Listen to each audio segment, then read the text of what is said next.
Okay, I am pleased to introduce Fern Lopez, and the title of her talk is Addressing Gender Nonconformity and Feminism from a Desisted Point of View. Fernanda Lopez is a desisted woman who found radical feminism in 2021 after realizing that the answer to her internalized distress with her own material sex would not be resolved by changing virtual pronouns. She went looking for a true solution and joined WDI USA as a volunteer. She is interested in getting to the root of the issues that feed into the problem of gender ideology. Her main interest lies in advocating for gender abolition, female solidarity, and improving the lives of women who cannot or do not conform to sexual stereotypes. Fernanda currently serves as a member of WDI USA's Desisted and Detransitioned Women's Caucus, and it has been my pleasure to work with her over the past few months.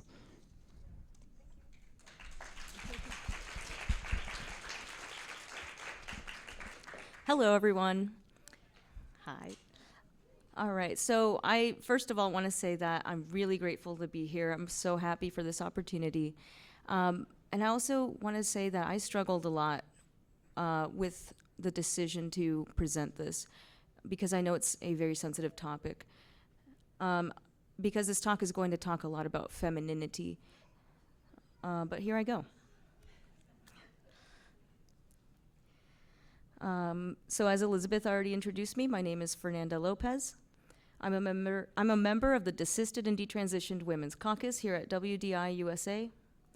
I joined earlier this year. I claimed to have a non-binary identity from around 2011 until 2021. In order to provide you with some background on why I think gender nonconformity is important, I will be telling you a bit about my experience as a girl who felt ostracized from the female sex class, who couldn't perform femininity well enough, who experienced intense distress with the reality of my sex since the time of my first memories. In other words, I experienced so-called gender dysphoria. And then how learning about radical feminism inspired me to desist, helped me accept the reality of my sex, helped me to humanize other women, and ultimately ignited an interest within me to help fight for women's liberation. I first realized that trans activism was extremist and hateful of women in 2020. Upon reading J.K. Rowling's essay and watching the backlash that she received, despite what I saw as her compassionate and moderate expression of concern not just for women, but also for trans people. But I would not fully desist until 2022, around the time I found WDI, when I finally made the step from bystander watching this train wreck to trying to help mitigate the disaster. So that's what brings me here. The best way I can think of to amplify the women's liberation movement is by telling a bit of my story. Primarily, I felt a dire need to speak my point of view because I know so many other women feel the same as I did. Like we were trapped in a non-human status as females, and our only escape was to demand humanization through alternative gender identities. By seeking honest, transparent, and logical answers, I came to see with my own eyes that so-called gender identity and gender nonconformity was not just superficial and virtual, as online queer culture would have so many people believe. Nonconformity to sexual stereotypes for women is most effective, actually, I realized, when it is about making physical, material change for the better. After telling you a little bit about my own experience of formerly believing in gender ideology, I will then present to you takeaways that I know will help radical feminists clearly, confidently, and holistically engage in conversations about gender, and anyone who doesn't feel prepared to talk about that yet. I think gender abolition is an indispensable cornerstone of women's liberation, and I see it as a pressing issue. I hope that by formulating my thought process into a clear message for you, I can empower and enable each of you to confidently move forward with a constructive conversation about it. And I am very much open to other people's opinions and discussions. I think most of us are familiar with the concept of femininity as it relates to gender. Femininity is a form of gender expression. Outside of radical feminism, society tends to use sex and gender interchangeably, which is a major disservice to all women, but especially to gender nonconforming women. Now to address the importance of gender nonconformity in feminist activism. And I'm not just referring to radical feminist activism. I think it's necessary to have it, but it can be difficult for feminine women and nonconforming women to connect at first. Feminism needs to acknowledge the barriers, and I think a lot of it does already, faced by women and girls who consider themselves questioning, nonconforming, and or dysphoric in regards to these stereotypes. These are the words that many of them would use for themselves. They're the ones who help promote the propaganda online, transgender propaganda, and they feel alienated and disconnected from their own sex class, just as I did.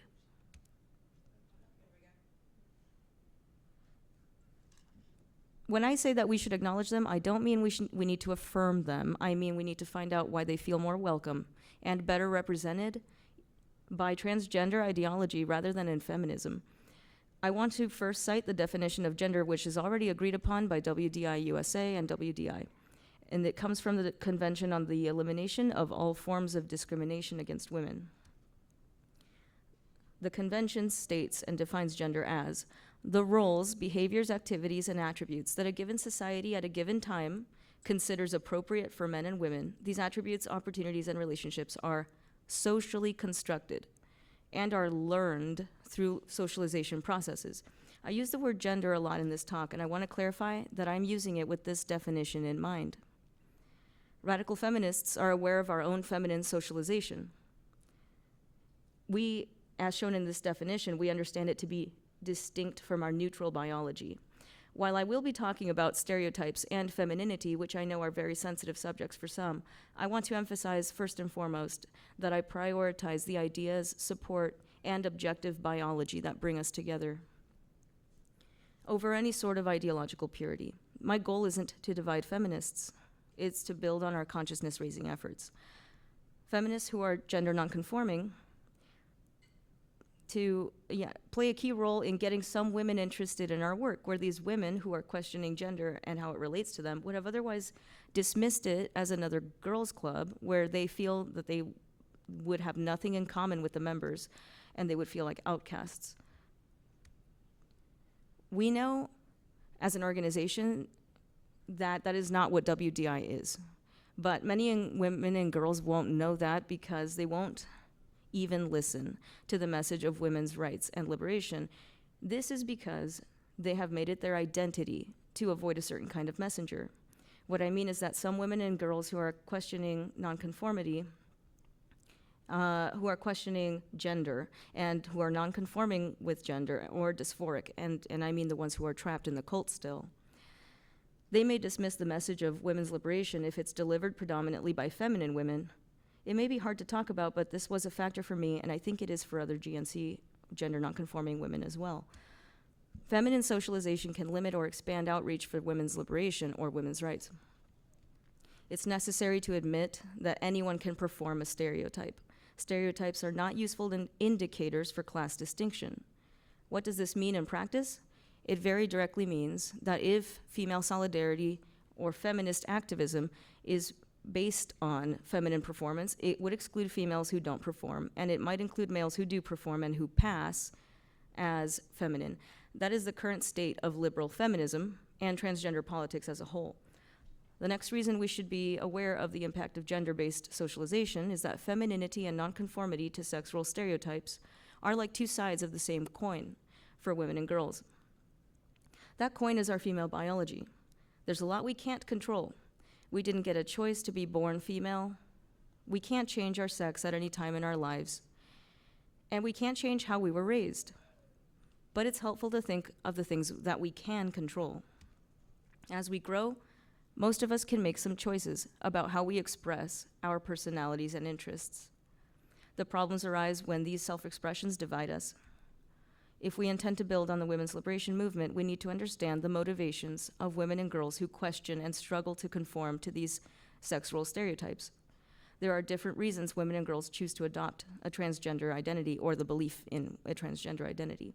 Many women and girls are self-identifying as the opposite sex or as non-binary because they want to avoid being the targets of misogyny. They want to avoid ridicule. They want to avoid discrimination.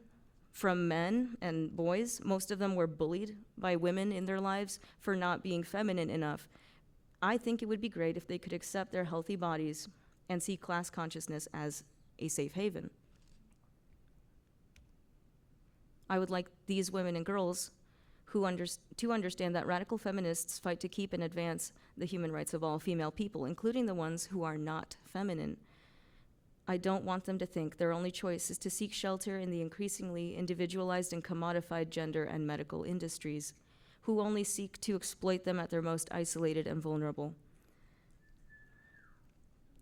I want these women and girls to stop seeing their bodies as pieces and as objects, and see themselves as whole human beings, the way they unfortunately almost exclusively see men, within the seemingly inescapable context of patriarchy. My next reason for addressing this topic came during a WDI USA signatory meeting, which took place late in 2023, on the topic of femininity. I came to realize how strong my prejudice was against femininity, and furthermore, how wrong I was to judge the courageous, outspoken, and resilient feminists who are sometimes feminine, based solely on their appearance. Truthfully, I still think that feminine performance, even if it's only an appearance, is currently contrary to the goal of gender abolition. But what struck me specifically was that I began to understand that non-conformity to these stereotypes was more than just superficial appearance. It was a few members of the board who were present at that meeting, and while they facilitated the conversations, they brought up some very helpful considerations and perspectives that I needed. Lorraine Nolan and Irene were there, Irene of the board, and both of them are from the board. I appreciate them because they help facilitate the conversation.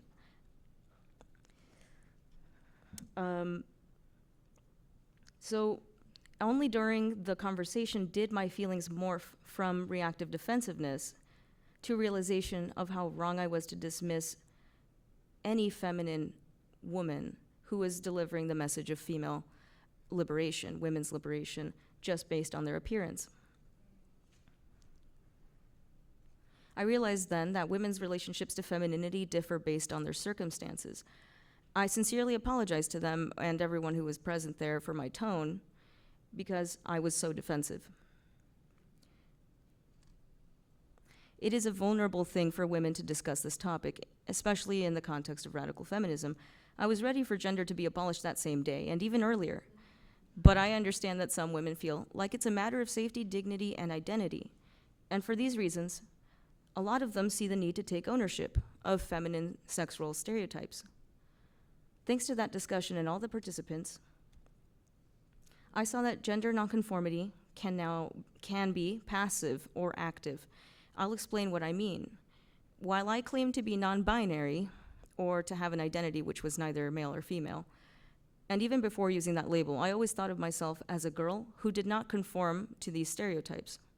Since this was because I cut my hair short since I was very young. I preferred comfortable and practical clothing, and I avoided makeup most of my life. I also avoided certain behaviors, and things like listening to what I deemed girly music. Growing up, this was enough for most of my peers to acknowledge that I was different, and it had the added benefit of deterring male attention. However, most of these qualities were passive and superficial. As much as I wanted it, no one treated me like I was male. I did not gain male privilege or socialization. I gained no skills, opportunities, or support. I was not empowered by passively avoiding. This is what I now see as passive gender nonconformity, or nonconformity to the sexual stereotypes. And I was engaging in it. It makes no sense to engage in only passive nonconformity to sexual stereotypes for many reasons besides the ones I just listed. Sex-based stereotypes are unreliable and notoriously flexible. Oftentimes, the only constant is that the stereotype serves or is intended to support patriarchy. I'm sure many of us have already witnessed a previously male-associated stereotype switching to a female-associated stereotype, or the reverse. If I have time at the end, I can discuss what I mean about these flexible stereotypes. Only during November of last year, during that online discussion, did it strike me that it didn't matter as much to me that some of the women who are leading the cause of women's liberation sometimes aren't repulsed by cultural feminine rituals like I am. What I mean to say is that these women, even if they wear their hair long, or they wear makeup, or they like things which I consider girly, they're doing more for women's rights than I was as a gender stereotype dysphoric, non-conforming, but demure and passive woman. They were going against societal expectations of what a feminine woman should prioritize. Women within and outside of WDI are actively shedding their female socialization by boldly making known their demand for our rights. They are doing this at great cost to themselves. This kind of feminism isn't mainstream. It isn't glamorous, nor does it serve men. They sometimes put their careers, relationships, and futures on the line to advocate and defend their rights and my rights as women, as human. That kind of risk-taking isn't part of feminine performance, far from shrinking violets. The women who are making strides to protect and reestablish women's rights are driven, skilled, and unapologetic. I'm deeply impressed and grateful for these women. That is what I consider active nonconformity to sex role stereotypes, and that was really an impactful realization for me. So now that I've discussed passive and active nonconformity to these stereotypes, I want to present to you why I still think it's important to cultivate both. Many of us have often examined how we can strengthen and grow our organization in order to find more willing and ready volunteer women to raise female sex class consciousness in solidarity and in defense of our human rights. I've learned that many women who I speak with personally agree with the basic principles of radical feminism. However, they see activism as too great a risk. Arguably, risk aversion is a behavior which may come naturally for some and not for others, regardless of her or his sex. But risk aversion is encouraged predominantly in females from very early in their lives through the aforementioned socialization processes associated with gender. How would it serve patriarchy if all or most females were risk averse? To begin with, women who are risk averse will generally lower their ambitions, do almost nothing to upset the social status quo, and even go to the trouble of attempting to please those who hold power over them, even when doing so, sacrifices their own interests and needs. It serves patriarchy quite well if women are afraid to rock the boat. But I think most of us are familiar with the fact that the trans social in-group, online and in the material world, is brimming with dedicated activist women. In advocating for the interests of men with transgender delusions, they are remarkably organized in mobilizing to erase women's sex-based rights, aren't they? And they are numerous. The way I see it, it's crucial to get through to them especially, if not to help them accept their natural and neutral female reality, then perhaps to gain them as allies. Then, at the very least, in an attempt to get them to stop the assault on women's sex-based rights. So, how can the message of radical feminism and women's rights and liberation get through to them? The women and girls that I know who are coming out of the transgender movement after peaking trans discover small pockets of online community of other women and girls who are desisted or who are no longer medicalizing, and otherwise canceled women and girls, where they have very little in common. It leads to infighting and divisive rhetoric, dissolving any chance at consciousness raising. It's worth pointing out that most of their differences come from their understanding and interpretation of femininity and feminine socialization. They can agree that gender is the problem, but they cannot agree on how to solve it. Some of them have heard of radical feminism. I think we can amplify the women's liberation movement by reaching this outcast demographic if we can find a way to bridge the communication gap. Feminists who are gender nonconforming are just one inroad. But it's important to note that within the fight to protect women's sex-based rights, women who visibly do not conform to sex role stereotypes and gender abolitionist women are vastly outnumbered by women who appear traditionally feminine and women who openly value sex role stereotypes. Here, passive nonconformity to gender is not completely useless. While I admit that my bias against femininity was not always helpful to my empowerment, nor to the empowerment of other women. There remains a very good reason for me to address the effects of femininity versus gender nonconformity to femininity. That reason is what I perceive as a hemorrhage of women and girls, young and old, who are falling further away from the sex class consciousness necessary for radical feminist activism, or at the very least, women's liberation. Sorry, that's what I meant. And they're going to the gender cult. I had a notable divergence from the feminine expectations placed on me since early childhood. My experience with dissatisfaction with female sexual stereotypes began long before I had exposure to transgender ideology or even other homosexuals. This feeling of dissatisfaction seemed unshakable. Puberty did not resolve it, as so many scientific studies and surveys assert now. As though at puberty I would suddenly understand that my place in the world was truly to be a pretty decoration, perfecting the art of submission and support in order to appeal to my future husband, like I had been raised to believe in church and at home. I felt like I would be fighting the expectation to be feminine placed on me by society for the rest of my life. I am not the only one with this kind of experience. I was often ostracized by female peers for failing to perform feminine social rituals, which never even occurred to me in the first place. Also, for my appearance. Those of us who couldn't naturally or easily conform or felt the need to break with these expectations since our earliest memories. For us, the message was seemingly clear. Conform or suffer alone. You are the strange one. If you want to be welcome, you must change not just your appearance, but also your behaviors, your nature, and priorities, and never let them reemerge. Sadly, this pressure is sometimes enough to force some women and girls into conformity, but it wasn't completely for me. Although, as I mentioned earlier, my self-esteem did tank and I did become more demure. I never could fully adopt most feminine social behaviors or style choices. Finally, when I heard about trans ideology online, I felt there was some hope for me, a social outlet where women and girls like me were free to express themselves away from the pressure to conform to femininity. I felt like I had finally found my people. Online, there was no shortage of people inventing countless terms and silly names for each and every one of our combinations of unique circumstances. New identities were imagined, new sexualities, and of course, new genders, all these to explain why so many of us weren't fitting in.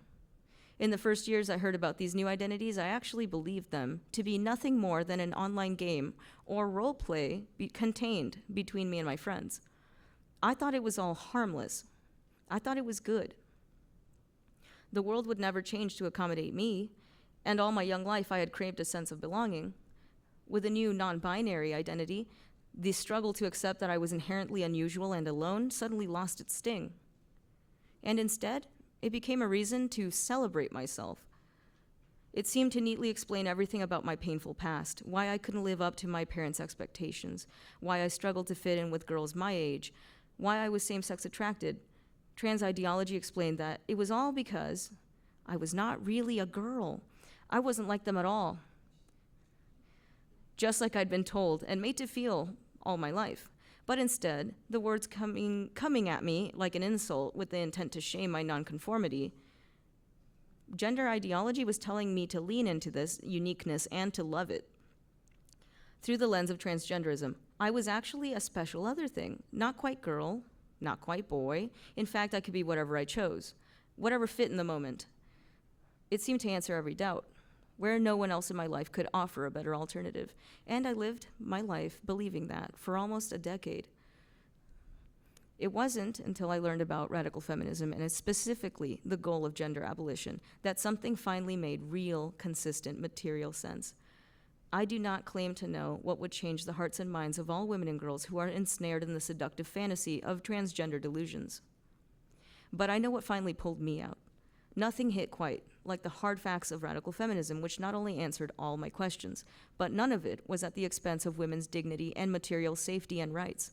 It was the first time I could accept myself as a perfectly whole woman, as a complete human being, no shame attached. I was floored, and I was surprised I'd never heard of it before. The reason it really spoke to me was that it affirmed something I had always known deep inside, the fact that women are only defined by their sex, and nothing more, nothing less. I wasn't less of a woman because I couldn't perform femininity, or because I wasn't socially graceful, pretty, or nurturing.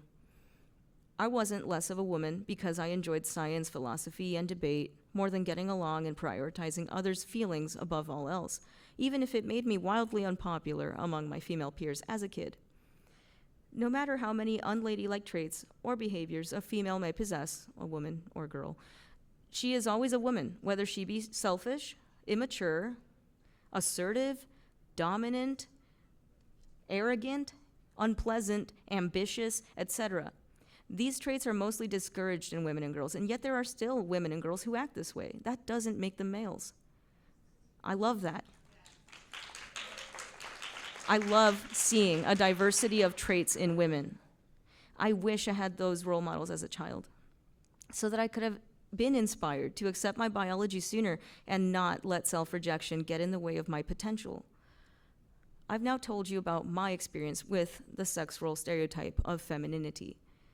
I want to explain why gender abolition seems to me to be the only sustainable solution on transgenderism's attack on women's rights. So long as some women and men are willing to defend sex role stereotypes, or so-called gender roles, there will always be a root from which transgender ideology can regrow. So how do I mean? Number one, there will always be some women and men who do not fit into these prescribed roles well enough. History has shown this to be true.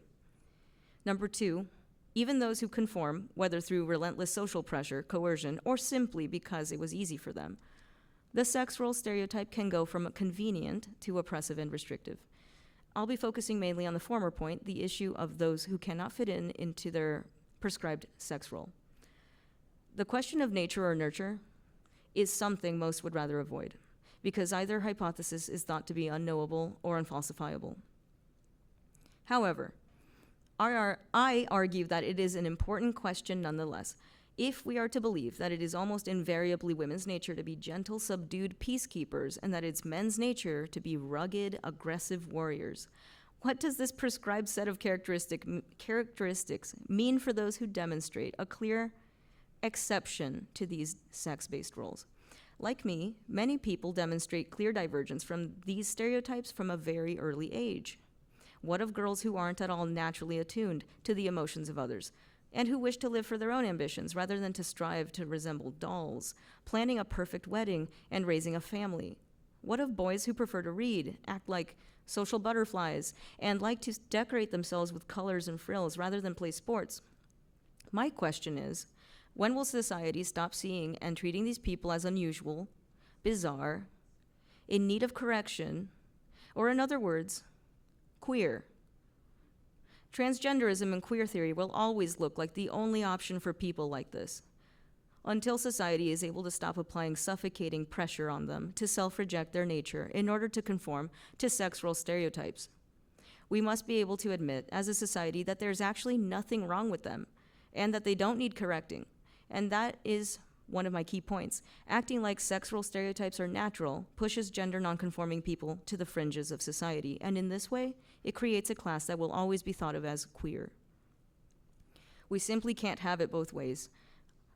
Either society accepts that sex role stereotypes are socially constructed and learned through socialization processes, also known as the nurture argument, or we continue to act like it's nature, and any exception can thereby be considered queer.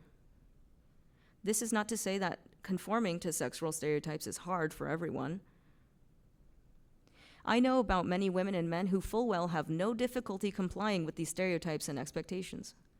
But is it so far-fetched to imagine that this may be simply due to the fact that most people are simply agreeable? We are a social species.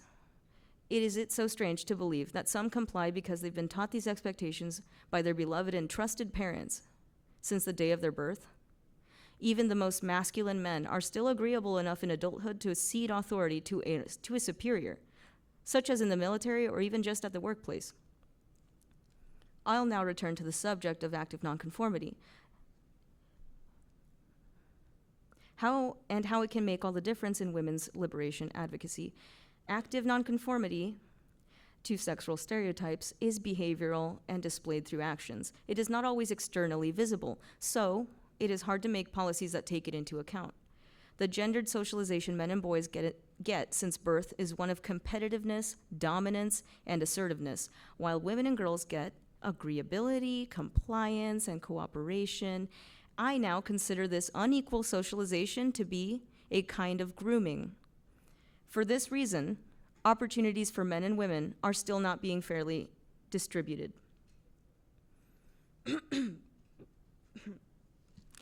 I have been dismissed many times when explaining that the justification for protecting women's single-sex spaces, sports, and opportunities cannot at this time be about biology alone. For that reason, biology is interpreted through science, and while I do love science, many people weaponize it to be about semantics, debate, and pedantry. So the biology alone model, unfortunately, is frequently subject to circular debates about someone's private medical information, chromosomes, and importantly, it does not come to the defense of competitions which do not involve physical contact or physical advantage, like chess, academic scholarships, darts, singles dance competitions, plenty more. As you can see on the projector, there's an image of a male chess player who stole the Women International Master title from women. On the right, you can see a picture of, I think her name is Didi Hedman, and she pulled out of the World Darts Federation Women's Open in Denmark when forced to compete against a man, stating that she would not play against him in a ladies' event. And of course, at the bottom image, we can see this man who treats womanhood like a costume, specifically because women are identified oftentimes through femininity. Patriarchy celebrates him as the best example of feminine performance due to male solidarity. So, in these cases, it is more useful to consider male and female socialized learned behaviors, which in most cases are instilled in every person from the time of their birth as a part of the status quo, that are sex stereotypes and gender. As stated in the definition of gender, these learned socially constructed roles are a combination of behaviors, opportunities, activities, and attributes considered appropriate at a given time for each sex. And for us, the given time is that we currently live in a society in which gender supports and is supported by patriarchy. Importantly, women and girls are socialized by parents, role models, teachers, media, many institutions, and pretty much all of society to be the perfect supporting roles for men. Male socialization is based on the assumption that women will submit, or else that it is their right to make that happen. So right now, if girls are being raised to be caring, nurturing, and to anticipate the needs of others, especially men and boys, even mixed sex competitions which don't require physical contact can be unfair. The dynamic between women and men, which often plays out due to the current and ubiquitous reliance on masculine and feminine gendered socialization and patriarchy in society, is that we see a large number of bad actor males who have a sudden onset of transgender identity when an opportunity presents itself to humiliate and destroy women, specifically for the purpose of ensuring that women remain in their subordinate position relative to men. This is especially true when there is a stage or a platform for him to use in order to drive home the powerlessness to stop patriarchal force in the women who are watching. I agree with Jo Brew, who said in her talk with WDI earlier this year that gender identity ideology is a direct political attack on radical feminism. I think the only way to disarm it is for the actual message of gender abolition to reach a wider audience. This is why I strongly oppose sex role stereotypes and feminine performance. I remain deeply averse to the concept of femininity because too many people, male and female alike, defend women's choices to perform femininity because it's thought to be natural for women to be feminine, and because be kind isn't just something trans activists say. Only an unkind person would criticize a mere style choice. I agree that femininity is a form of self-expression or a style, but choosing it is not currently a neutral act. Most women are conditioned to live their whole lives trying to be kind and take a sort of ownership over these learned social behaviors. I've been told many times that a feminine gender expression is a natural consequence of female biology. Meanwhile, many of these same women also assert that even if femininity comes easily or naturally to men, men shouldn't get to call themselves women. But I reiterate, if I follow the femininity is natural for women idea to its logical end, it leads to a conclusion that anyone who is of the female sex who doesn't naturally perform femininity is unusual, because she is somehow defying the natural expected results of her biological, hormonal composition. And anyone who is of the male sex but doesn't naturally perform masculinity is unusual for the same reason. So, what this idea actually does is reinvent the queer stereotype and queer theory, as I mentioned before. This disproportionately affects homosexuals because homosexuals are more likely to be gender nonconforming, and this line of thinking also invalidates transgender ideology. So let me ask this rhetorical question. To those in society who claim to be gender critical, yet believe that sex role stereotypes are innate and descriptive of most or all people's nature, are you sure that you believe that imposing these stereotypes upon others prescriptively is justified based on their sex, and that anyone who does not conform to them, whether naturally since early childhood or performatively through learned socialization, is queer? Are you sure that you think that females are naturally and inevitably feminine in their social roles, behaviors, and attributes due to their biology, and furthermore, women who do not conform or perform are unusual or queer? That simply doesn't add up. If gender or sex role stereotypes are real and true for some, and there are only two sexes, then these stereotypes would have to be true for everyone. If our society equates or justifies this synonymous use of female with femininity, if women continue with this messaging for their daughters and men with their sons, the relentless onslaught against women's rights and the erasure of women through queer theory and trans ideology will not stop. Those who consider themselves to be gender critical may not necessarily agree with trans activists' use of gender, or they may deem it misapplied, but it is still gender. Both groups would still be playing with the same deck of cards. They are working under the same assumptions. I can understand that for some women, claiming ownership of the set of feminine sex role stereotypes feels like a matter worth defending. After all, in some cases, femininity offers limited but demonstrable levels of protection to some within patriarchy. But if this acceptance and protection from men is conditional on her feminine performance and level of success, let's be realistic, is it really a choice? And furthermore, doesn't that leave women constantly fearful that they may not be performing femininity well enough? Could this be why some women constantly censor themselves, check their appearance, and walk through the world hyper-conscious of how they're perceived? At times, some social situations even enable us to criticize the feminine performance of other women, like we're all trying to keep each other in line. It suddenly doesn't look so much like a fun, superficial style choice anymore. Whatever the reason that some women wish to claim femininity as innate within females, it's important to look at the facts. Femininity does not exist in a vacuum for only female eyes, or only for the eyes of the performer. It is also witnessed by and perceived by men, whether that is intentional or not. When looking from the male perspective, the phrase, "the personal is political," becomes crystal clear. Men view femininity as confusing, dehumanizing, unrelatable, mysterious, and most importantly, as not their idea, but as women's idea. They don't take ownership over women's feminine performances. They believe women do take ownership over it, however. This isn't a harmless view, because not only is it a reason for them to view feminine women's other choices as not based in reason or rational decision-making, therefore it becomes easier to dehumanize anyone who defends these confusing and restrictive performances, but it can easily become an excuse to justify questioning their abilities to lead and to make reliable judgment calls and deny them leadership based on these perceived failings. In denying women opportunity, patriarchy is reinforced. Another reason it's a problem for men to deny ownership of femininity, but to continue to believe that women do take ownership, is that it's objectively untrue. It's not just ignorance that makes men reject this ownership. It's a flat out lie.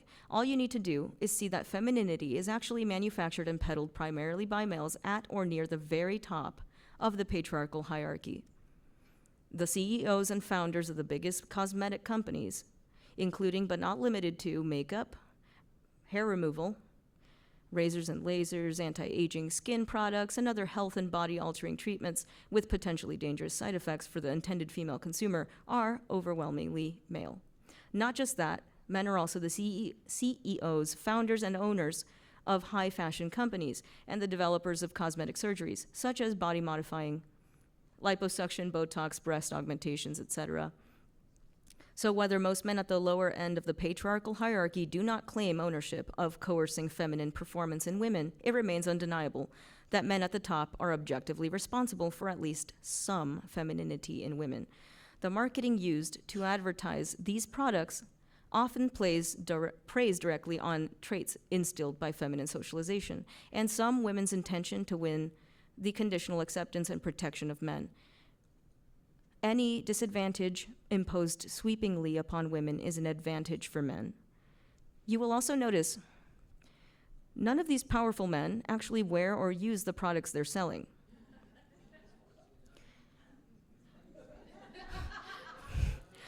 For these reasons, women can't even know if their feminine performance is natural and innate, because we are provably and without a doubt being fed a narrative by some of the wealthiest males, who have a verifiable vested interest in keeping women within the feminine costume. And it is a costume, hence why men can put it on and use it to declare themselves women. I am not the biggest fan of capitalism when it prioritizes profits over people and the planet, but since I do live in a capitalist country, I am a firm believer in voting with my wallet whenever possible. I do not agree with these men's ideas of women, so I do not spend my money on these things. If patriarchs at the top are profiting from women's choices, in other words, women's agreement with the advertisements that women should be feminine, then this is a clear indication that at least some femininity is being intentionally manufactured and perpetuated, and therefore provides proof that some, especially superficial, femininity is not natural or innate. While reading a lot of great excerpts from feminist texts and speaking to the brilliant young women who helped to pique me, I heard one of them mention that there are few things more masculine than femininity. It really comes from men. It really works to support men and their ideas about themselves. Plenty of men's achievements were only possible because women were subjugated or simply submitted. Imagine if you had a system where you could instantly eliminate half of your competition.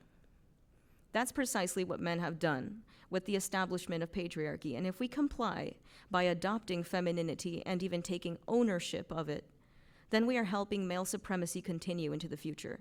If men's ideas about themselves, their dignity, their accomplishments, depend on half the human population conforming or performing submission, then maybe they aren't as special as they think.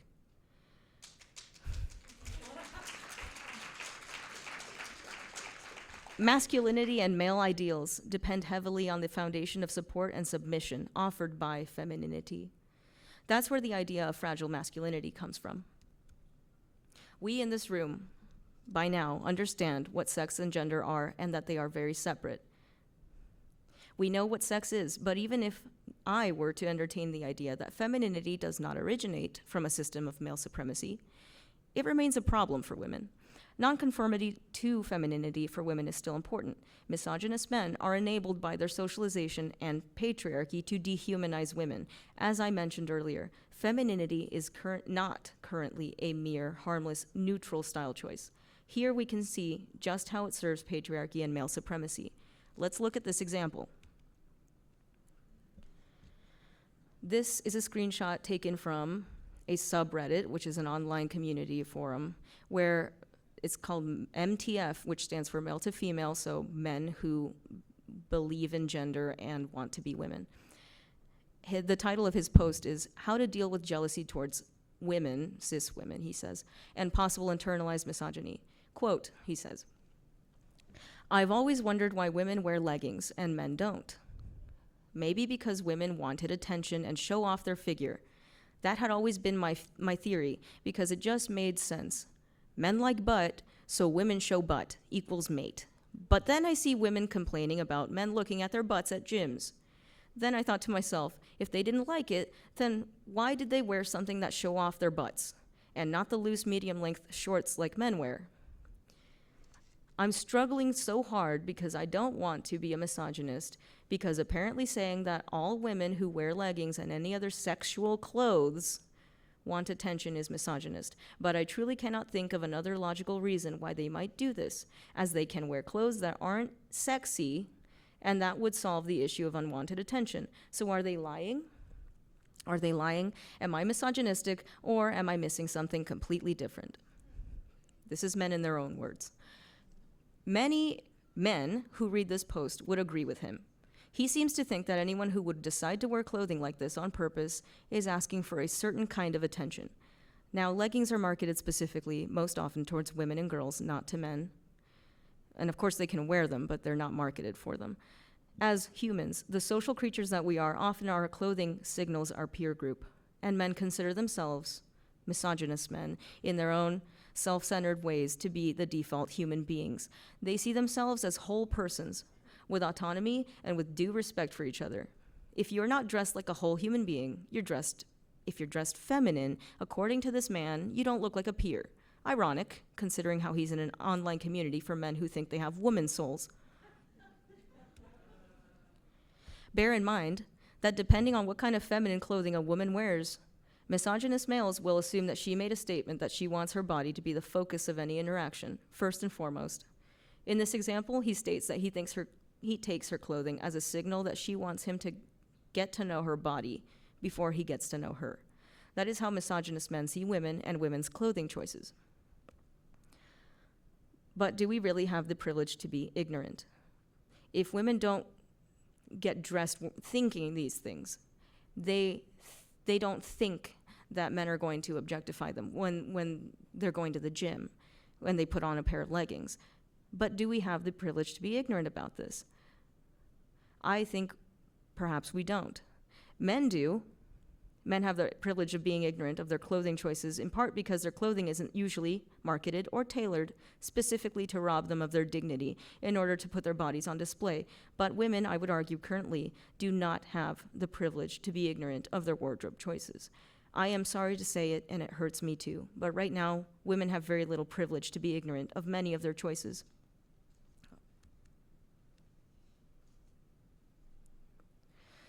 I once again return to the phrase, "The personal is political."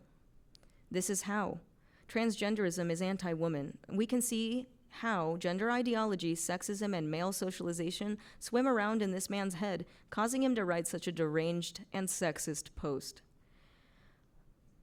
That man can't figure out why a woman would wear things that she finds to be practical, but that objectively do put her body on display, because in his mind, a man would never put his body on display if he wasn't willing to be gawked at. While men see themselves as whole human beings, they see women as something else.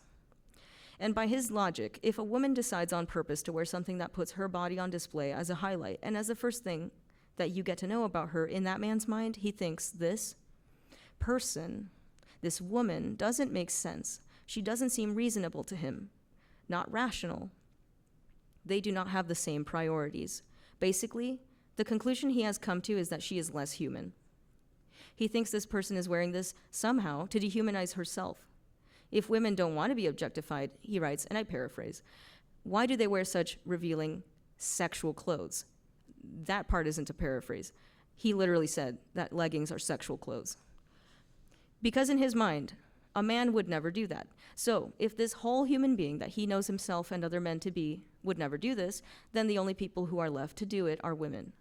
Perhaps this perception of feminine irrationality and misunderstanding is precisely why so many men who claim to have woman thoughts and woman souls and woman feelings dress terribly and act in bizarre ways.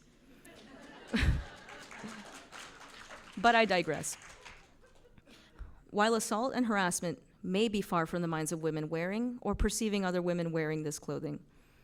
In the mind of this man, this presentation signals submission to himself, the rational sex.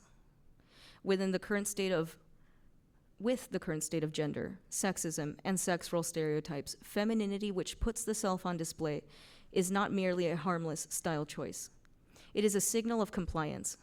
It is often, though not always, the case that femininity objectifies the self, especially in the context of gender ideology.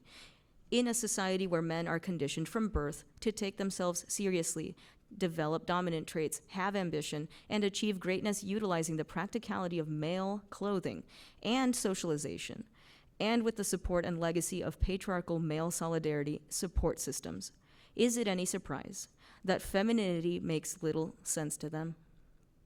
Reading posts like this gives a clue as to the perspectives of misogynist males. Might they be thinking, how can I fully humanize someone who acts contrary to the masculine success model I'm familiar with? He may not necessarily put it in those words, but that's what he's thinking.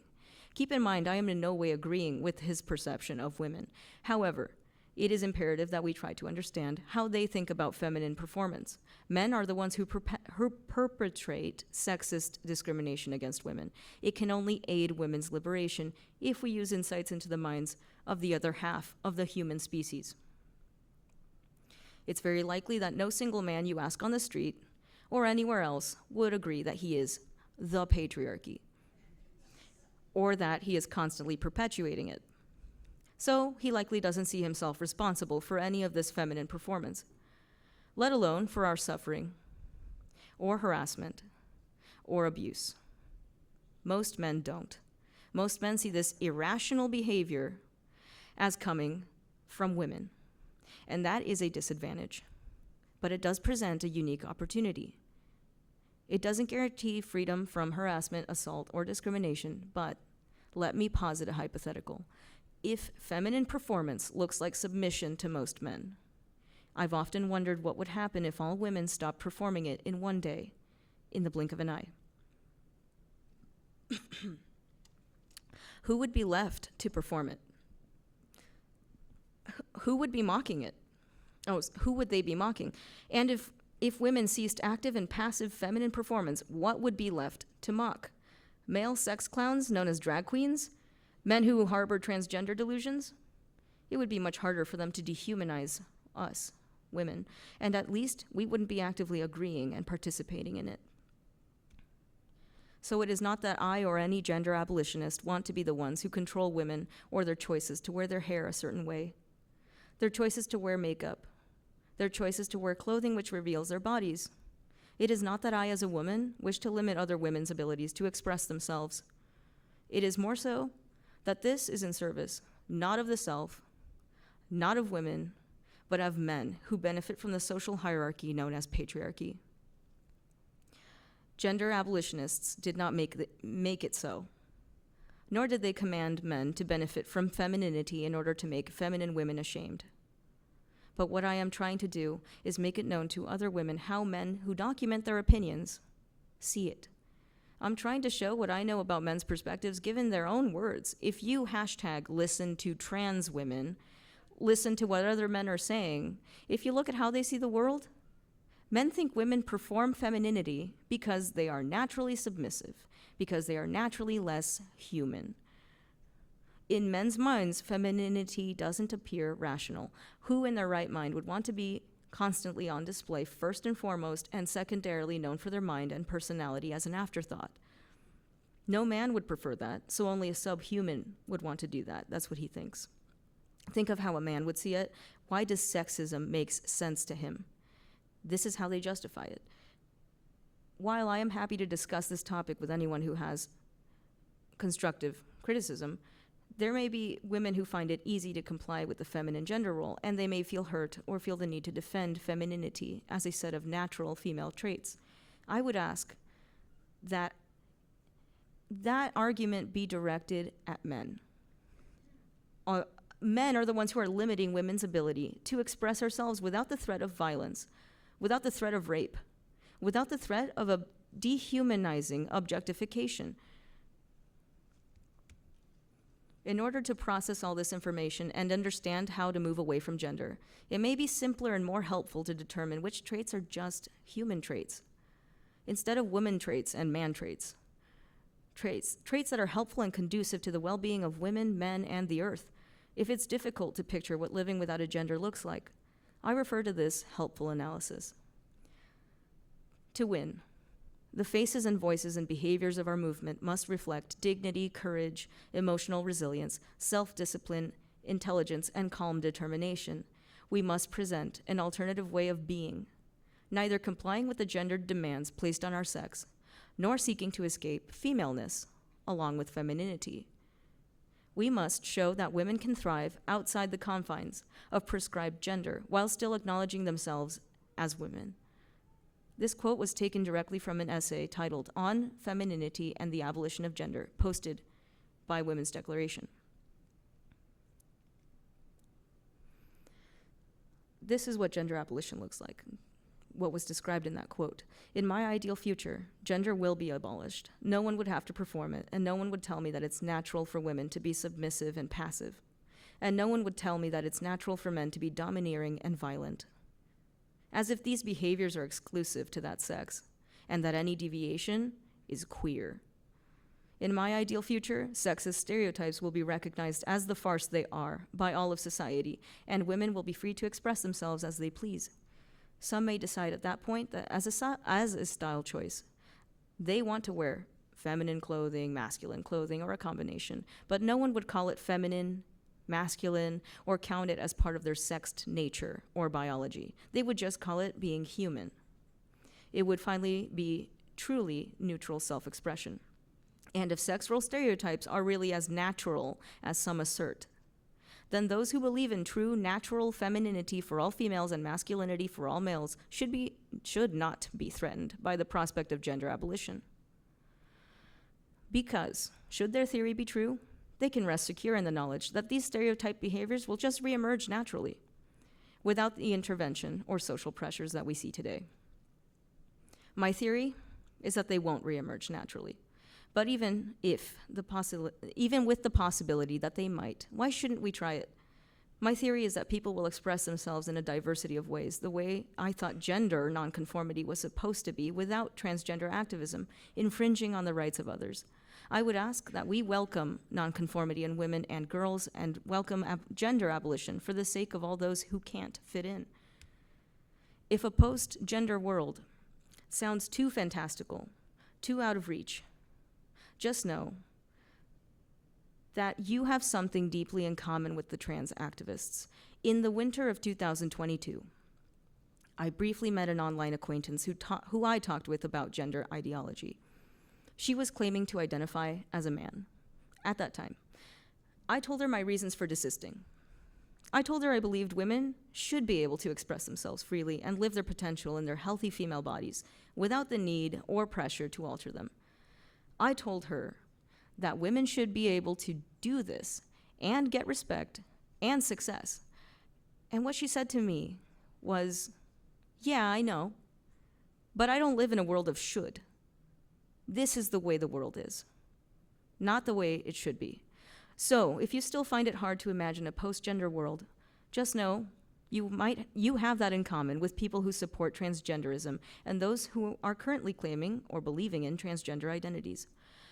I want to mention how disheartening it is for me to hear about women and girls who desist with trans identities only for the news or even their families to frame it as her finally accepting her natural feminine self. As a gender abolitionist, I can only genuinely celebrate when women try to leave gender behind and get to experience humanity and their own potential in its entirety, not limited by stereotypes and prescribed gender roles.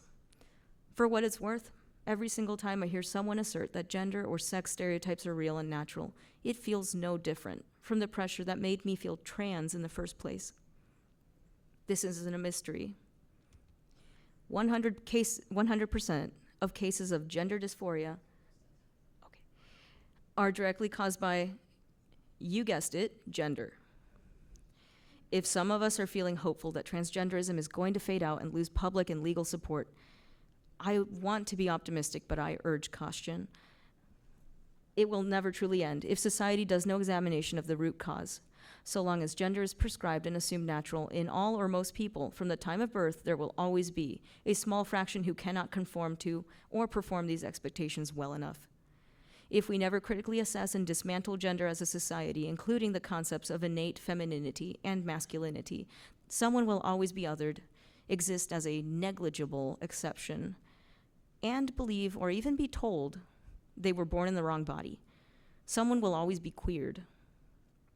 I hope women everywhere will hear my message and interpret it in good faith. I hope women will disown femininity and no longer claim it to be a natural product of our female biology. Reject this barely disguised token from the patriarchy and understand that there is so much humanity to be expressed and experienced in just living without a gender. If I was able to relate to our cause and the women who are championing women's rights, no matter how different they look from me, then I know other gender-questioning, non-conforming, and dysphoric women and girls can relate. I would like to work together to find ways to bring out confidence, endurance, and resilience necessary for a successful and independent future for every woman. If I could relate to you, perhaps you can relate to me too. Like I said, I prioritize our solidarity, so I am no longer averse to the female messenger when she fights for women's rights and liberation, even if she is outwardly feminine. But there are lots of women who are still averse. We need those women in order to strengthen women's liberation and to be more consequential than ever. Thank you very much for giving me your time.